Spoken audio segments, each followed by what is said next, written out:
Les objectifs que poursuit Israël avec toute autre opération de blanchiment, vous parliez de l'Eurovision, mais je pourrais donner l'exemple, par exemple, de Tel Aviv, qui est toujours présentée au monde entier comme une vitrine pour Israël.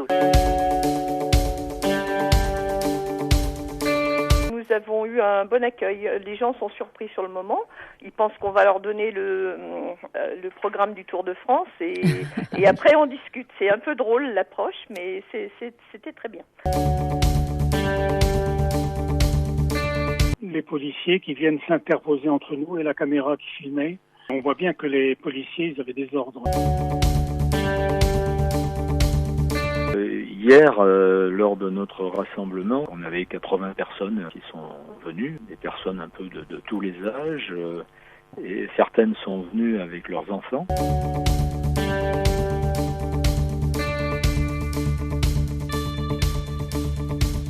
Vous pouvez nous parler un petit peu plus précisément justement des objectifs poursuivis par Israël dans cette opération de blanchiment ? Les objectifs que poursuit Israël avec toute autre opération de blanchiment, vous parliez de l'Eurovision, mais je pourrais donner l'exemple, par exemple, de Tel Aviv, qui est toujours présentée au monde entier comme une vitrine pour Israël, où c'est une ville où la tolérance est particulièrement grande sur le plan des mœurs. Avec l'équipe Israel Startup Nation, c'est le même but qui est visé. Israël présente cette équipe comme une équipe ouverte, plurinationale. Il s'agit de montrer qu'Israël est un pays ouvert sur le monde.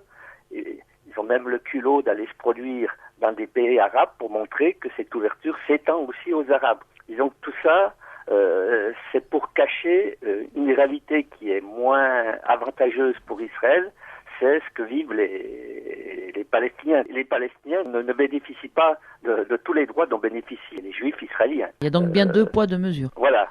Et ça, je dirais que ça apparaît de plus en plus clairement à l'opinion internationale.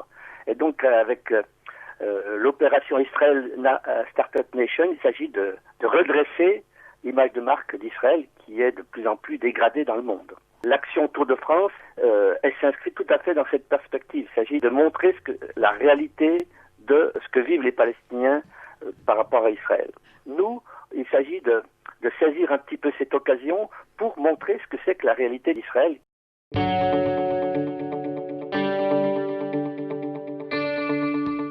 Bonjour Daniel.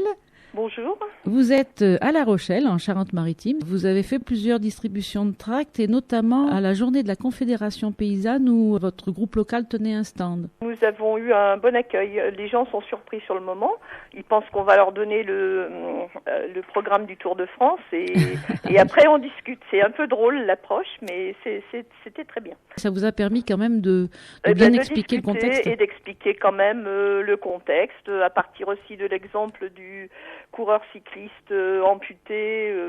Les gens sont sensibles à ça aussi, en voyant que d'un côté on tire sur des jeunes, y compris sportifs, et on les ampute, et de l'autre côté on fait une équipe marquée pays de la démocratie, etc.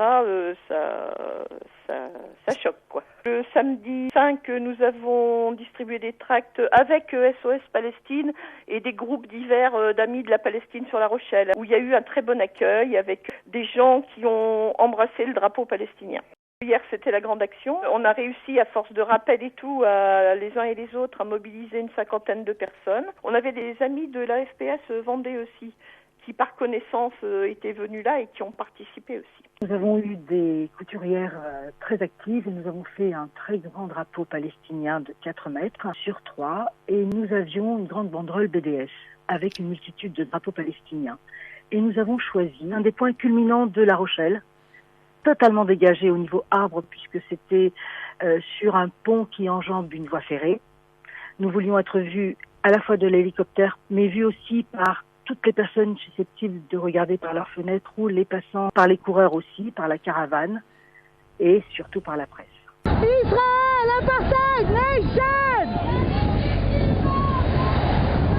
Nous avons distribué à peu près 600 tracts. Nous étions une trentaine mobilisés de toutes les associations qui ont la même cause, la paix en Palestine.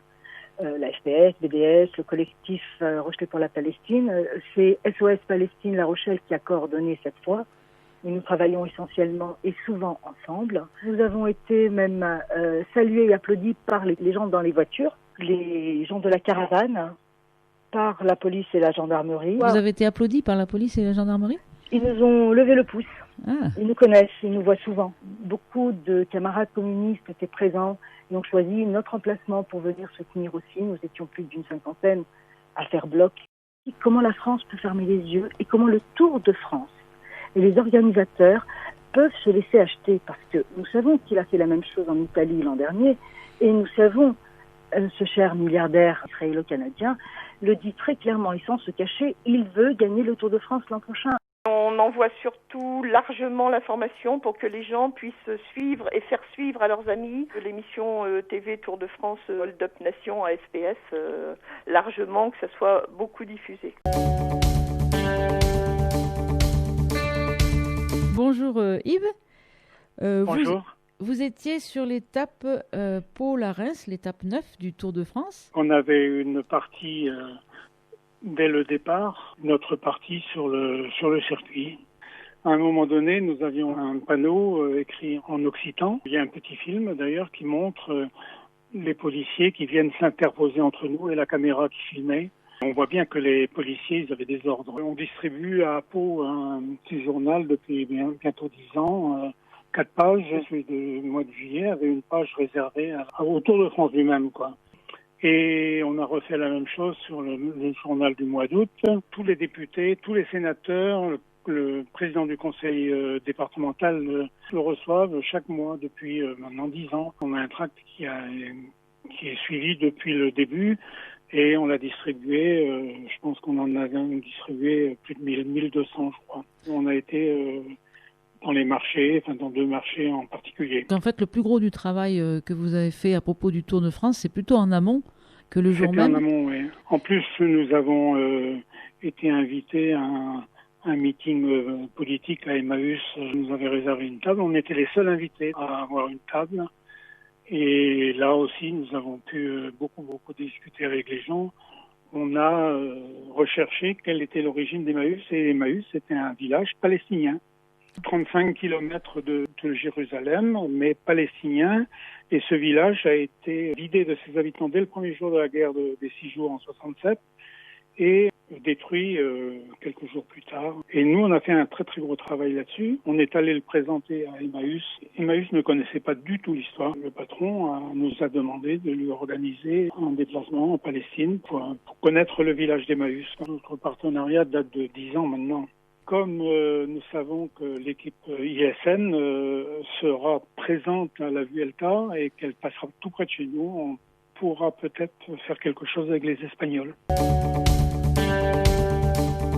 Pour préparer ces actions, on a un tract qui est signé par 28 organisations du mouvement progressiste sur Clermont-Ferrand. On l'a distribué sur plusieurs marchés. Le 4 et le 6 septembre, on est allé tracter sur 2 marchés populaires, à Montferrand, à Aubière. Une douzaine de militants ont distribué 1600 tracts sur ces 2 marchés. Hier, lors de notre rassemblement, on avait 80 personnes qui sont venues, des personnes un peu de tous les âges. Et certaines sont venues avec leurs enfants. C'était intéressant de voir aussi les enfants qui découvraient ce cycliste et ce problème de handicap. Une partie des manifestants étaient venus avec leur vélo. On n'a pas fait de défilé à vélo. Ils avaient leur vélo avec eux pour marcher sur la place de Jaude au centre de le Clermont-Ferrand. Une partie des gens avaient des portraits du cycliste aussi qu'ils avaient tirés en format A4 ou en format A5. On a eu aussi des prises de parole de plusieurs organisations, dont la FPS bien sûr, mais aussi des prises de parole très fortes des étudiants de l'UNEF, du syndicat solidaire, d'une militante CGT aussi. Nous avons aussi une banderole pour dénoncer cette entreprise de blanchiment des crimes israéliens et la complicité du Tour de France. Nous vous proposons de circuler autour de la place de Jaude pour faire connaître aux passants, aux terrasses des bistrots et aux voyageurs du tramway ce nouveau scandale. Vous aviez avec vous aussi 2 élus municipaux ? 3. 3 élus municipaux. 3 élus municipaux, oui. Donc on avait 2 élus de la France Insoumise et puis un élu du PCF. On est fiers de notre pays et puis c'est pour ça que je suis fier de voir Israël sur le maillot, oui.